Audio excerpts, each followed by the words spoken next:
Ayan, ito na. May schedule po ulit ng payout po ninyo ng DSWD Cash Relief Assistance. Bukas po yan, June 4, 2026, para po sa mga MC Taxi Rider at Delivery Rider. So, halo-halo na po yan kung sino-sino po yung mga kasama doon. Okay, na mga platform. So, lalong-lalo na yung mga Joyride Bikers, syempre kasama kayo. At kailangan nating maasikaso lahat yan para lahat makapag-claim na yung iba pang hindi pa nakapag-claim sa iba't ibang mga lugar ng mga Joyride Biker. So yung schedule po ng payout nyo bukas, yung location ay sa Dasmariñas, Cavite at Santa Rosa, Laguna, din sa may Bulacan. Yung sa Bulacan, para yan sa mga unclaimed, yung mga hindi po nakapag-claim dati na may mga schedule na, hindi nila napuntahan.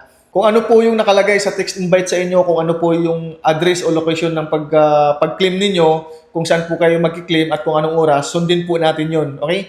Kasi merong nag-concern sa akin na taga Laguna siya, pero yung text invite sa kanya, naka-address po ng pag-claim ng ayuda niya ay sa Dasmariñas. Siguro naligaw lang yung pangalan niya sa listahan o kaya naka-address siya sa Dasmariñas yung driver's license niya kahit na nasa Laguna siya nakatira ngayon.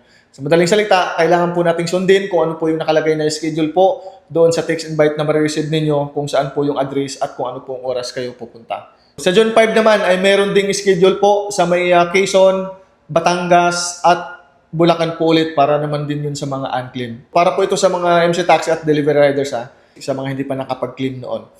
At wag po sana natin kalimutan dalhin yung inyong mga Xerox copy po ng inyong driver's license na may 3 signature kasi kailangan po yan. At hindi po kayo makakapag-claim kung expired na po yung inyong driver's license. At kung wala po kayong dalang physical ID ng driver's license ninyo, kailangan po mabuksan po ninyo yung LTMS portal ninyo, yung sa LTO. Dahil yun po yung titignan. Dahil pag papel na driver's license lang po yung dala ninyo at wala yung physical card ninyo, hindi po kayo makakapag-claim ng ayuda ninyo kung hindi po mabubuksan yung LTMS portal ninyo. Kaya yung iba dyan na hindi mabubuksan yung LTMS portal o kaya walang dalang physical ID, dumaan muna siguro kayo sa LTO para magpa-assist para baka nandun na yung physical ID ninyo ng driver's license o kaya para matulungan kayo para mabuksan yung LTMS portal ninyo kung nakalimutan nyo na po yung username niyo o password niyo doon para kahit papaano makapag-claim kayo pagdating niyo sa venue kung saan po kayo mag-claim. Okay?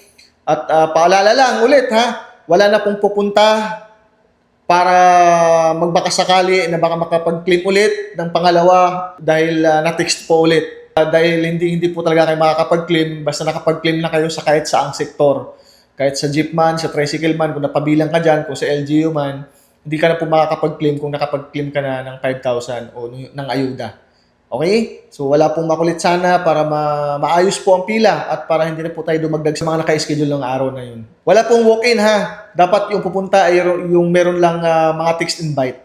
Okay? Para naman sa Dasmariñas, Cavite, alam ko meron pang susunod na schedule yan. Kung ikaw ay taga Dasmariñas, taga Cavite at wala ka pa, hindi ka pa kasama bukas, antayin mo lang po yung second batch na schedule dahil meron pa pong susunod na schedule. Hindi po lahat ay naisama lahat para bukas. Kaya hinati lang para sa susunod na schedule ng pagbibigay ng ayuda sa may Dasmariñas. Para klaro lang po sa lahat first wave pa lang po ito dahil marami nagsasabi na baka pangalawa na pwede na mag-claim. Hindi po, wala pa pong ganun.